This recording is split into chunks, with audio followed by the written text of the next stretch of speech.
کتنے پیسے ہوئے؟ سکندر نے شاپر تھام کر ڈیش بورڈ پر رکھا تھا۔ صاحب جی 50 روپے۔ سکندر نے سر ہلا کر 100 کا نوٹ نکال کر اسے تھمایا تھا۔ اسی دوران سگنل بھی کھل گیا تھا۔ پیچھے سے گاڑیوں کے ہارن بھی گونجنے لگے تھے۔ سکندر نے فوراً اسٹیئرنگ سنبھالا۔ صاحب جی باقی پیسے؟ وہ لڑکا کہہ رہا تھا۔ سکندر نے جلدی سے گاڑی آگے بڑھائی تھی۔ پیچھے کھڑا لڑکا آوازیں دے رہا تھا مگر سکندر نے جیسے سنی ہی نہیں تھی۔ ماہم خاموشی سے چپ چاپ ساری کارروائی دیکھتی رہی تھی۔ گاڑی گھر کے پورچ میں رکی تو وہ دروازہ کھول کر باہر نکل آئی۔ سب ڈرائنگ روم میں تھے۔ وہ سیدھے اپنے کمرے میں آئی تھی۔ بستر پر بیٹھی تو لگا بہت دور کا سفر طے کر کر آئی ہو۔ سکندر کی ہمسفری میں گزرے پل اس پر اسی قدر بھاری ہوتے تھے۔ وہ بیڈ کی پشت پر کمر ٹکائے گہرے گہرے سانس لے رہی تھی جب اسے اپنے ارد گرد بہت مانوس سی خوشبو محسوس ہوئی تھی۔ ماہم نے تڑپ کر آنکھیں وا کی تھیں۔ سامنے ہی وہ اپنا بھرپور سراپا لیے بڑے انہماک سے تک رہا تھا۔ اس کے دیکھ لینے پر بھی نظروں کا ارتکاز نہیں ٹوٹا تھا۔ وہ فوراً سیدھی ہو گئی تھی۔ تبھی وہ دھیرے دھیرے قدم اٹھاتا بستر پر اس کے قریب ہی آ بیٹھا تھا۔ وہ مزید اپنے آپ میں سمٹ سی گئی تھی۔ تھوڑی دیر قبل کس قدر روکھا پھیکا سا دل شکن انداز تھا اور اب اس کی نظریں خود بخود جھک گئی تھی۔ اس مانوس سی خوشبو نے اس کے وجود کو اپنے حصار میں لینا شروع کر دیا تھا۔ تم اپنی میڈیسن گاڑی میں ہی چھوڑ آئی تھی، سنجیدہ لہجے میں کہہ رہا تھا۔ ماہم کی نظر اس کے ہاتھوں پر گئی جہاں میڈیسن کے شاپر کے علاوہ کچھ اور بھی تھا۔ میڈیسن والا شاپر ٹیبل پر رکھ کر وہ پھولوں کا شاپر کھولنے لگا۔ تمہیں میرا ان کو پہنانا ناگوار گزرے اور شاید اچھا بھی نہ لگے مگر میں ان پھولوں کو اپنے پاس نہیں رکھ سکتا۔ وہ پھولوں والا بیچارہ یہ تمہارے لیے ہی دے رہا تھا۔ اب بیچارے کو کیا علم کہ بیگم صاحبہ بھی صرف آدھی بیگم صاحبہ ہیں۔ طنز تھا یا مذاق وہ قطعی سمجھنے سے قاصر تھی۔ نرمی سے ماہم کا ہاتھ تھام کر گجرا پہناتے اس نے اس کی آنکھوں میں بھی جھانکا تھا۔ وہ نظر پھیر گئی تھی جبکہ سکندر کی نظر بھی بغیر کسی جذبے کی تھی۔ چہرے پر سوائے سپاٹ سے تاثرات کے کچھ بھی نہ تھا۔ کوئی لطیف سی شرارت، کوئی گدگدی کرنے والی مسکراہٹ، پورے بدن میں ہلچل مچا دینے والی آنکھوں کی چمک، ہر جذبہ جیسے جامد سا تھا۔ قہر کی گہری چادر میں لپٹا ہوا ایک ایک کر کے دونوں ہاتھوں میں اس نے اسے گجرے پہنا دیے تھے۔ وہ اس قدر شوق اور ملال کی کیفیت میں غرق تھی کہ مزاحمت تک نہ کر سکی تھی۔ باقی پھولوں کے ہار اس کی جھولی میں ڈال کر اس کے ہاتھوں کو بغیر دیکھتے سکندر نے پھولوں کی مہک اس کے ہاتھوں کو چہرے کے قریب لے کر سونگھی تھی۔ دراصل تم سے میرا نکاح زبردستی نہیں ہوا تھا مگر اب لگتا ہے تمہارے لیے زبردستی ہی صحیح دل میں جگہ بنانی ہوگی ورنہ بات تھی کہ ذہن میں بجھا ہوا نشتر۔ ماہم نے نمی بھری آنکھوں سے اسے دیکھا۔ وہ کھل کر مسکرایا تھا۔ مجبوری ہے بھئی، زبردستی کے رشتوں میں صرف سمجھوتا ہوتا ہے۔ اتنی تو عقل ہوگی نا تم میں۔ وہ آج شاید اس کے جان لینے کے در پہ تھا۔ ماہم کی جان سخت عذاب میں مبتلا ہو چکی تھی مگر کوئی راہ فرار نہ تھی۔ کہتے ہیں پھول جذبات کے اظہار کا سب سے خوبصورت ذریعہ ہوتے ہیں مگر افسوس، اپنی بات ادھوری چھوڑ کر وہ دل آویزی سے مسکرایا تھا۔ پھر وہ اسے سخت ہراساں کر گیا تھا۔ ثنیا کی شادی ہو رہی ہے عید کے تیسرے دن۔ یہ اس کا انویٹیشن ہے مسٹر اینڈ مسز سکندر کے نام۔ آج وہ اسے دھچکے پر دھچکا لگا رہا تھا۔ وہ جو ابھی سنبھل بھی نہ پائی تھی اس نئے انکشاف پر حیران ہوئی۔ بے یقین نظروں سے دیکھا۔ سکندر نے اپنے ہاتھ میں پکڑا انویٹیشن کارڈ اس کی طرف بڑھایا تھا جسے اس نے لرزتے ہاتھوں سے تھاما تھا۔ تمہارے لیے شاید یہ خوشی کا پیغام ہو مگر مجھے بہت دکھ ہوا ہے کہ کم از کم میں تمہارے خدشات کو سچ نہیں کر پایا۔ ثنیا اپنے کزن ارقم میں انٹرسٹڈ تھی۔ جب اس کے والد نے مجھے ثنیا کا پروپوزل پیش کیا تھا تو وہ واقعی لاعلم تھی اور شاید میں بھی لاعلمی میں ہی اسے سخت ہرٹ کر دیتا اگر وہ مجھے اپنے کمٹمنٹ کا کہہ کر ایکسکیوز نہ کر لیتی۔ اس کے بعد میرا تمہارے ساتھ نکاح طے پا گیا تھا۔ مجھے کوئی فرق نہیں پڑا تھا، بس اتنا سا اعتراض تھا کہ مدینہ کی شادی کے بعد یہ تقریب ہو جائے مگر امی نہیں مانی تھی اور میرا خیال ہے کہ یہی انکار تم تک پہنچا تھا جسے تم نے اپنی نظر اور اپنی سوچ کے مطابق دیکھا۔ چلو اب تو تمہارے خدشوں کی نفی ہو چکی ہے نا، تو تیار رہنا، تمہیں میرے ساتھ ثنیا کی شادی میں ضرور چلنا چاہیے۔ ہو سکتا ہے وہاں تمہاری سوچوں کو منفی رخ پر ڈالنے کے لیے کوئی اور گہرا ہاتھ لگ جائے۔ وہ طنز پر طنز کرتا اسے زمین کے اندر گاڑ دینے کو تھا۔ ماہم اتنی ہمت نہیں رکھتی تھی کہ سر اٹھا کر اسے دیکھ لے۔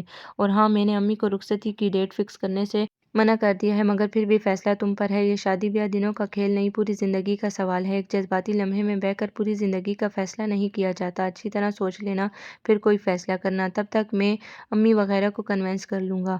وہ اٹھ کر اس کے کمرے سے نکل گیا تھا۔ پتہ نہیں وہ حقیقت پسند تھا یا اذیت پسند، بہرحال اس کے لفظوں سے وہ اندر تک ادھرتی چلی گئی تھی۔ بے پناہ تکلیف کا احساس ہو رہا ہے، کس پل چین نہ تھا۔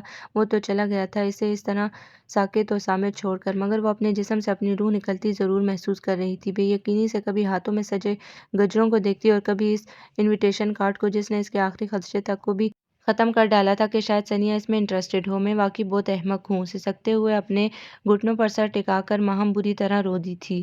رمضان کے باقی دن کیسے گزرے تھے یہ صرف وہی جانتی تھی۔ سکندر سے اب کسی بھی اچھائی کی اسے امید نہ تھی۔ ایک دفعہ پھر اسے اذیت کے بھنور میں دھکیل کر خود لاتعلق بن بیٹھا تھا، یوں جیسے کبھی کچھ ہوا ہی نہیں، اسے جانتا تک نہ ہو کہ کوئی تعلق ہی نہ ہو۔ نسرین خالہ نے رمضان کے شروع میں ہی اسے پیسے دیے تھے کہ وہ اپنی پسند کی عیدی خرید لے۔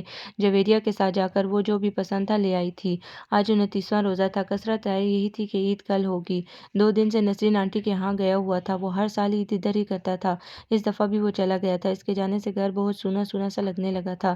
سارا دن بے پناہ مصروفیت میں گزرا تھا اور امی اور جویریہ تینوں بری طرح مصروف رہی تھیں۔ عصر کے قریب جا کر وہ لوگ فارغ ہوئیں تو جویریہ امی کے ساتھ کچن میں افطاری کا اہتمام کرنے گھس گئی، جبکہ وہ کل پہننے والے کپڑے لے کر استری اسٹینڈ پر آ کھڑی ہوئی۔ سب کے کپڑے پریس کر کے ساری مطلوبہ چیزیں جمع کر کے سب کے کمروں میں پہنچانے کے بعد وہ سکندر کے کمرے میں آ گئی۔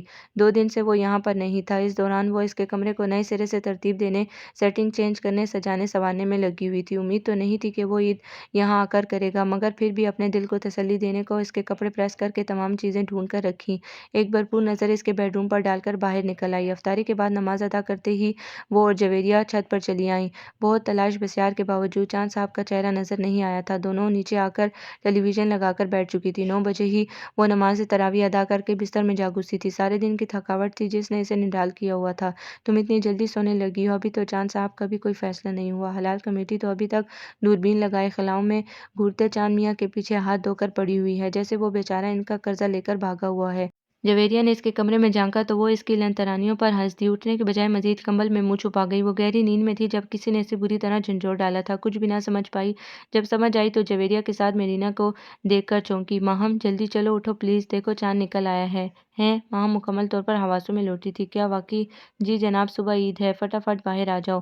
وہ کمرے سے نکل گئی تھی۔ وہ بھی حیرت خوشی کے جذبات لیے سرہانے پر پڑا دوپٹہ کھینچ کر میرینا کے ساتھ باہر نکل آئی۔ لاؤنج میں سبحان شاہد کے ساتھ سکندر بھی تھا۔ اسے دیکھ کر اس کی دل کی دھڑکن سن ہوئی تھی۔ چاند رات مبارک ہو ماہم بھابھی۔ سبحان اور شاہد اس کے قریب آ گئے تھے۔ وہ انہیں گھور کر امی ابو کی طرف جھک گئی۔ انہوں نے پیشانی پر بوسہ دیتے ہوئے دعا دی، خوش رہو، اللہ ہمارے بچوں کو ایسی ہزاروں خوشیاں دیکھنا نصیب کرے۔ یہ چاند صاحب اچانک کہاں سے آ ٹپکے؟ 9 بجے تک تو کوئی آثار نہیں تھے۔ وہ میرینا اور جویریہ کے پاس جا بیٹھی۔ جویریہ ہنستی، بھابھی صاحبہ کون سے چاند کا پوچھ رہی ہیں؟ میرینا کا انداز شرارتی تھا۔ وہ کچھ بھی نہ سمجھ سکی۔ ہونکوں کی طرح اسے دیکھا تو سب ہنس دیے۔ پوچھنے کی کیا بات ہے بھلا؟ بھلا چاند کتنے ہوتے ہیں؟ کوئی 10-12 تھوڑی ہیں؟ اپنی خفت مٹانے کو کہا، میرے حساب سے تو 2 چاند ہوتے ہیں، ایک زمینی اور ایک آسمانی۔ سبحان دور کی کوڑی لایا تھا، وہ حیران ہوئی۔ ذرا تم اپنے اس زمینی اور آسمانی چاند کی وضاحت بھی کر دو، جویریہ نے جل کر کہا تھا۔ سب کے کہکے بے اختیار تھے۔ آسمانی چاند تو مون ہوتا ہے، مگر زمینی چاند صرف ہمارے سکندر بھیا ہی ہیں۔ کیوں ماہم بھابھی؟ میرینا نے سرگوشی کے سے انداز میں اس کے کان کے قریب کہا تو وہ پزل سی ہو گئی۔ آپ کی عید تو اسی چاند کو دیکھ کر ہو جاتی ہوگی، ہے نا؟ وہ اسے مزید کنفیوز کر رہی تھی۔ میرینا بکو مت، تادیبی نظروں سے گھورا تو وہ کھلکھلا کر ہنس دی۔ سکندر امی ابو کے ساتھ محض گفتگو تھا۔ اس نے واک کلاک دیکھا، رات کے 11 کا ٹائم تھا۔ اس قدر والہانہ محبت کے مظاہرے پر ماہم کی آنکھیں بھیگ گئی۔ انہوں نے پیشانی پر پیار کیا تو وہ کٹ سی گئی۔ کتنی بری ہوں میں، سب کے خلوص کو دکھاوا گردانتی، غلط معنوں میں دیکھتی رہی، آنٹی کی محبت و مروت کو احسان و بیگ سمجھتی رہی۔ اس کا دل بھی رو رہا تھا۔ اٹھ کر بیٹھنا چاہا تو آنٹی نے روک دیا۔ لیٹی رہو، دیکھو کتنی سی شکل نکل آئی ہے میری بیٹی کی۔ ارے کسی کو فکر ہی نہیں۔ امی کو اندر آتے دیکھ کر انہوں نے دہائی دی تو وہ مسکرا دی۔ نہیں آنٹی، میں نے سحری کے وقت میڈیسن لے لی تھی، ظاہر ہے بخار اثر تو دکھائے گا اپنا۔ جانتی ہوں میں کیسی دوائی لی ہوگی تم نے، اور زہرہ تم نے بھی خیال نہیں رکھا میری بیٹی کا۔ وہ اب امی سے الجھ رہی تھی۔ امی اور جویریہ ہنستی تھی۔ امی اس کی لاپرواہیاں گنوانے لگی تھی۔ وہ سر منہ لپیٹے ہنستی رہی۔ یہ سکندر ہے کہاں؟ میں کب سے آئی بیٹھی ہوں، نظر نہیں آیا۔ 1 گھنٹے بعد انہیں خیال آیا تو پوچھا، جبکہ امی کچن میں چلی گئی تھی۔ پتہ نہیں، صبح آفس کے لیے نکلے تھے، ابھی تک گھر نہیں لوٹے۔ جویریہ نے بتایا تھا تو وہ خاموش تھی۔ اچھا، مگر اس کے آفس ٹائمنگ 4 بجے تک ہے نا؟ پھر اتنی دیر کیوں؟ پتہ نہیں، آج کل تو وہ گھر پر صرف سونے اور روزہ افطار کرنے آتے ہیں اور نہ فرصت ہی نہیں ہوتی۔ اگر کبھی گھر میں آ بھی جائیں تو اپنے کمرے میں بند رہتے ہیں۔ سکندر بھائی اب بہت بور کرنے لگے ہیں، ذرا بھی خیال نہیں کرتے۔ جویریہ، جو کہ اس کی بیماری اور دوسرا سکندر کے گھر کی جانب سے لاتعلقی پر سخت نالہ تھی، کہے بغیر نہ رہ سکی۔ آنٹی بھی حیران ہوئی مگر پھر کچھ سوچ کر چپ ہو گئیں۔ افطاری کے قریب وہ گھر آیا تو سامنے ہی لاؤنج میں امی کو دیکھ کر ٹھٹک گیا۔ آپ، السلام علیکم۔ وہ فوراً مؤدب سلام بجا لایا تھا۔ وعلیکم السلام، خیر سے یہ تمہارا گھر آنے کا وقت ہے؟ انہوں نے فوراً ٹوکا تو وہ سر کھجاتا شرمندہ سا ہو گیا۔ وہ بس آفس کے کام میں دیر ہو جاتی ہے، اس وقت یہی بہانہ سوجا تھا۔ امی نے اسے خاموش نظروں سے دیکھا۔ مغرب کی نماز پڑھنے کے بعد وہ فوراً گھر لوٹا تھا۔ وجہ امی کی آمد تھی۔ وہ انہیں کبھی بھی شکایت کا موقع نہیں دینا چاہتا تھا۔ ابھی کھانا کھا کر فارغ ہی ہوا تھا کہ امی اس کے کمرے میں ہی اس کے ساتھ چلی آئیں۔ جانتے ہو کہ میں آج کیوں آئی ہوں؟ انہوں نے چھوٹتے ہی پوچھا تھا۔ وہ خاموش رہا۔ ماہم کی طبیعت خراب تھی، ایک تو وجہ یہ تھی، مگر صرف اصل مقصد یہی ہے کہ تم نے رخصتی کی ڈیٹ فکس کرنے سے کیوں انکار کیا ہے؟ یہ شادی بچوں کا کھیل تو نہیں جو تم یوں مذاق میں ٹال رہے ہو؟ آرام سے بتاؤ انکار کی اصل وجہ کیا ہے؟ میں تو خود چاند کی طرف سے مایوس ہو کر سونے والی تھی جب یہ لوگ آ گئے تھے یہ خوشخبری لے کر کہ کل عید ہوگی۔ ٹی وی لگایا تو ادھر بھی یہی خوشخبری تھی۔ جویریہ کی بات پر وہ مسکرا دی۔ ہم شاپنگ کے لیے نکلے تھے، سوچا آپ کو بھی ساتھ لے لیں، آپ دونوں تیار ہو جائیں۔ میرینا نے اپنی آمد کا مقصد بتایا تو اس نے امی کی طرف دیکھا۔ ہاں چلی جاؤ تم دونوں، کوئی چیز لینی ہو تو لے لینا، امی نے کہا تھا۔ وہ چپ ہو گئی۔ یہ آج کوئی نئی بات تو نہ تھی، ہر عید پر یہی ہوتا تھا۔ سکندر اپنے بہن بھائیوں کو لے کر ادھر آ جاتا تھا، پھر یہاں سے سب مل کر جاتے تھے۔ نیا تو کچھ بھی نہ تھا، سب کچھ وہی تھا، مگر سکندر کا رویہ اور ماہم کا اپنا آپ وہ نہیں رہا تھا۔ تم لوگ گاڑی میں بیٹھو، میں آتا ہوں۔ ان سب کو تیار دیکھ کر سکندر حکم دیتا اپنے کمرے کی طرف بڑھ گیا تھا۔ وہ واپس لوٹا تو سب گاڑی میں بیٹھ چکے تھے۔ وہ میرینا اور جویریہ پچھلی سیٹ پر تھی، جبکہ سبحان شاہد اور سکندر اگلی سیٹ پر تھے۔ بازار میں اچھا خاصا رش تھا، خوش باش چہرے، ہنستے مسکراتے لوگ، بے فکر کہہ کے زندگی سے بھرپور ہنسی۔ ماہم کے اندر ایک خلا سی بڑھتی جا رہی تھی۔ ادھر سے ادھر گھومتے کتنا وقت گزر گیا تھا۔ جویریہ اور میرینا نے مہندی لگوائی تھی، اسے بھی کہتی رہی، مگر وہ نہیں مانی تھی۔ وہ اسے اس کے حال پر چھوڑ کر سبحان اور شاہد کو لے کر پارلر چلی گئی تھی۔ وہ گاڑی کی پچھلی سیٹ پر بیٹھی صرف باہر کی گرما گرمی کو ہی دیکھ رہی تھی۔ سکندر ایک نظر اس کو دیکھ کر پارلر کی طرف بڑھ گیا تھا۔ 2-3 منٹ بعد واپس لوٹا تو گاڑی میں آ بیٹھا۔ تم آگے آ جاؤ، اگنیشن میں چابی گھماتے اس نے کہا تو وہ اپنے ہی خیالوں سے چونکی۔ نہیں میں ٹھیک ہوں ادھر ہی۔ سکندر کے اس طرح ری ایکٹ کرنے پر وہ ایک دفعہ پھر زود و رنج ہونے لگی تھی۔ میں تمہارا شوہر نہیں ہوں، آرام سے آگے آؤ، سکندر نے ایک دم کچھ غصے سے کہا تو وہ دل محسوس کر رہ گئی۔ اگلی سیٹ پر آ کر بیٹھتے ہوئے اس کے اندر کی تلملاہٹ عروج پر تھی۔ اپنا سارا غصہ دروازے پر نکالا۔ کوئی ضرورت نہیں ہے مجھ سے بات کرنے کی، اتنے دن ہو گئے ہیں طنز پر طنز کیے جاتے ہیں، حد ہوتی ہے برداشت کی بھی۔ وہ کہے بغیر نہ رہ سکی تھی۔ ٹھیک ہے میں مانتی ہوں میرا قصور ہے، معافی بھی تو مانگ رہی ہوں، اپنی غلطی اپنی سوچوں پر شرمندہ بھی تو ہوں، مگر وہ ہاتھوں میں چہرہ چھپا کر رونے لگی تھی۔ سکندر نے سکون سے گاڑی سٹارٹ کر دی تھی۔ تھوڑی دیر تک گاڑی میں اس کی سسکیاں گونجتی رہیں، پھر خاموشی چھا گئی۔ جذباتی لوگوں کا المیہ پتہ ہے کیا ہے ماہم، وہ عقل سے کام نہیں لیتے۔ تھوڑی دیر بعد اس نے بھی بل کشائی کی تھی، اور جو عقل سے کام لیتے ہیں وہ صرف اوروں کو تکلیف پہنچاتے ہیں۔ کاٹدار لہجے میں وہ بھی کہے بغیر نہیں رہ سکی تھی۔ سکندر کا کہکہ بے ساختہ تھا۔ اوہ گڈ، اس کا مطلب ہے عقل ٹھکانے پر آ گئی ہے، وہ محظوظ ہو رہا تھا۔ ماہم نے اسے گھورا۔ وہ مسکرا دیا۔ اچھا یہ بتاؤ کیا فیصلہ کیا تم نے؟ اچانک سنجیدہ ہوتے اس نے پوچھا۔ میں نے کیا فیصلہ کرنا ہے؟ فیصلہ تو آپ نے کرنا ہے، ساری عمر میری کم عقلی کو کوسنے اور طنز پر طنز کرنے کا۔ اچھا، سکندر ایک دفعہ پھر ہنس دیا تھا۔ ماہم کو اس کی ہنسی انتہائی زہر لگی۔